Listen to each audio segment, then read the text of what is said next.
Nomination करने वाले हैं, अपनी पार्टी से वो नॉमिनेशन करेंगे। तो ऐसे में इसी बीच रवि आपको रोकना चाहूंगी, इस बीच एक बड़ी खबर आ रही है। राहुल, क्या है बड़ी खबर? बिल्कुल, देखिए बड़ी खबर है सिंबल को लेकर के। देखिए नॉमिनेशन लगातार जारी है, सिंबल जो है वो बांटे जा रहे हैं, लेकिन महागठबंधन में जो सीट शेयरिंग का ठोस फॉर्मूला है वो सामने नहीं आया है। इस बीच कांग्रेस ने अपने उम्मीदवारों को सिंबल दिया है।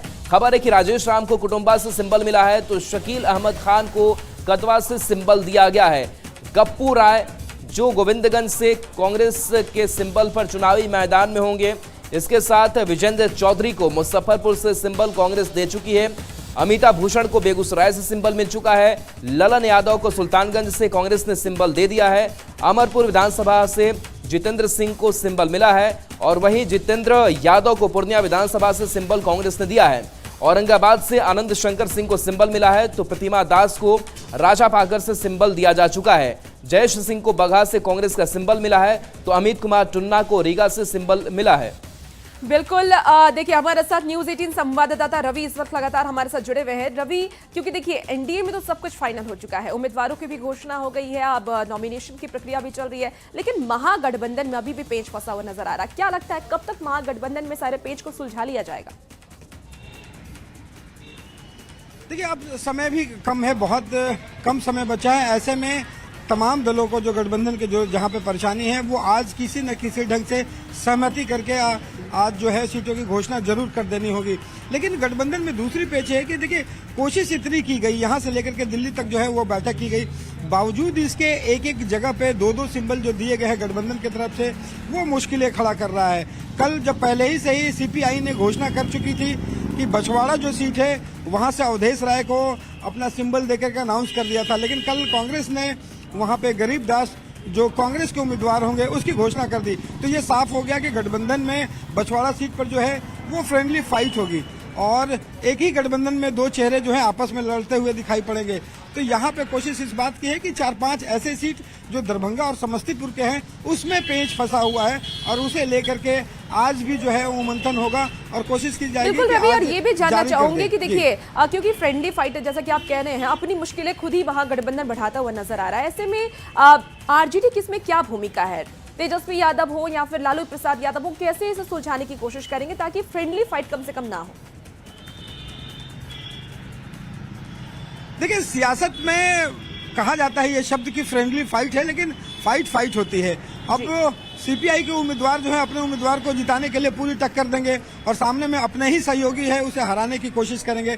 लेकिन इस तमाम चीजों के बीच जो है कुछ ऐसी सीटें हैं जहां पे कांग्रेस को लगता है कि हम मजबूत हैं, लेकिन आरजेडी के जो उम्मीदवार हैं वो आरजेडी जो है वो उस सीट को छोड़ना नहीं चाहती। सीटों को लेकर के कोई समस्या नहीं है, लेकिन जो विधानसभा है जहां से अपने अपनी उम्मीदवारी के लिए दावेदारी पेश की है, जैसे आपको बता दें कि जो जाले है, जाले में आरजेडी जो है ऋषि मिश्रा को टिकट देना चाहती है, जो जदयू छोड़ करके कभी जदयू के विधायक हुआ करते थे वो वहां से लड़ना चाहते हैं। तेजस्वी यादव किसी कीमत पर जाले सीट जो है वो नहीं छोड़ना चाहते, लेकिन कांग्रेस भी अपना दबदबा बनाए हुए है कि वहां से वो उम्मीदवार उतारेंगे। ऐसे ही दरभंगा के 3-4 सीटें हैं। कोशिश इस बात की जा रही है कि आपस में मिल करके इतने मंथन के बाद भी जो है अगर उम्मीदवार की घोषणा नहीं होती है तो अगले 2 दिनों में मुश्किलें बढ़ सकती है।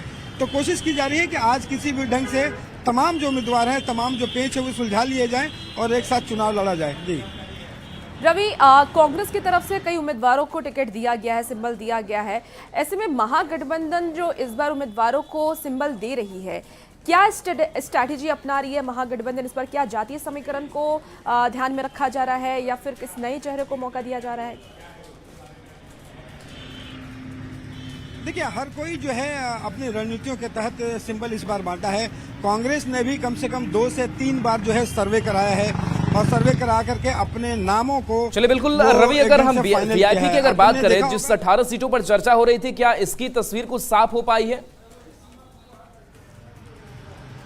देखिए आपने सही बात छेड़ी है कि वीआईपी को लेकर के पशोपेश अभी भी जारी है और इसे लेकर के गठबंधन में तनाव बढ़ता जा रहा है। 18 सीट देने की बात कही जा रही है, लेकिन अभी तक आपने देखा होगा कि आरजेडी है, कांग्रेस है, वाम दल है, तमाम तीनों वाम दल हैं, सबने अपने अपने सिंबल्स दे दिए हैं अपने अपने उम्मीदवारों को।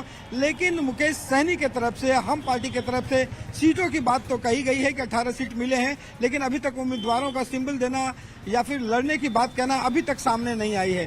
तो इसे लेकर के गठबंधन में परेशानी बढ़ी है कि आखिर वीआईपी की तरफ से घोषणा क्यों नहीं की जा रही है, क्या कब वो घोषणा करेंगे और अगले उनके जो कदम है उसका इंतजार गठबंधन में सबको है। कांग्रेस को लेकर के मुश्किल यही है कि वो जो 7-8 सीटों की जो घोषणा करने वाले हैं, अभी तक हम पार्टी ने घोषणा नहीं किया है, इसका इंतजार पूरे गठबंधन में है कि आखिर मुकेश सहनी आज क्या चले। करने बिल्कुल वाले हैं। नजर बना करके रखिए आप रवि इस पूरे अपडेट को लेकर के। तो देखिए मुकेश सहनी की चुप्पी बहुत कुछ कहती है, क्या होना है ये भी देखना दिलचस्प। बिल्कुल राहुल, आपको बता दें कि इस बीच एक बड़ी खबर आ रही है और देखिए बिहार के रण में बीजेपी के दिग्गजों का तूफानी दौरा अब शुरू हो गया है। आज यूपी के सीएम योगी आदित्यनाथ बिहार में 2 जगहों पर चुनावी जनसभा को संबोधित करने वाले हैं, सभा करेंगे। योगी आदित्यनाथ की पहली सभा दानापुर के ओरनेगानो रिजॉर्ट में की जाएगी। खगौल रोड में ये जनसभा होनी है और ये सभा करीब 12 बजे होनी है। जबकि दूसरी सभा की अगर हम बात करें तो सहरसा में करीब 2 बजे ये सभा होगी और उनकी दूसरी सभा सहरसा के पोलो मैदान में होनी है। तो योगी आदित्यनाथ भी चुनावी मैदान में उतर गए हैं और देखिए उन्होंने खुद एक्स के माध्यम से ये जानकारी साझा की है लोगों के साथ। इसी बीच देखिए मुख्यमंत्री नीतीश कुमार आज से चुनाव अभियान की शुरुआत कर रहे हैं। सबसे पहले सीएम सराय रंजन में विजय चौधरी के नामांकन में शामिल होंगे और उसके बाद बहादुरगंज से जेडीयू नेता और मंत्री मदन सहनी के नामांकन में शामिल होंगे। नीतीश कुमार न सिर्फ जेडीयू बल्कि एनडीए के सभी घटक दलों के कई जनसभा में आज दिखेंगे और चुनाव प्रचार को नई धार भी देंगे। मुख्यमंत्री आवास से ज्यादा जानकारी दे रहे न्यूज 18 संवाददाता रवि एस नारायण। मुख्यमंत्री नीतीश कुमार आज से अपने चुनावी अभियान की शुरुआत कर रहे हैं और आपको बता दें कि जो जदयू के कई बड़े दिग्गज जो है वो आज नामांकन करने जा रहे हैं और आज से नीतीश कुमार जो है चुनावी अभियान के लिए निकल रहे हैं।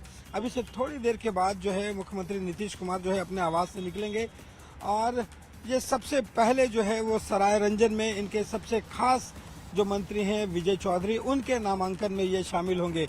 ये सराय रंजन जाएंगे, तमाम जो दौरे हैं वो हेलीकॉप्टर से होगा और सराय रंजन के बाद बहादुरपुर जो है वो मुख्यमंत्री नीतीश कुमार पहुंचेंगे, जहां पे मदन सहनी जो है समाज कल्याण मंत्री जो वर्तमान में है वो नामांकन आज करेंगे।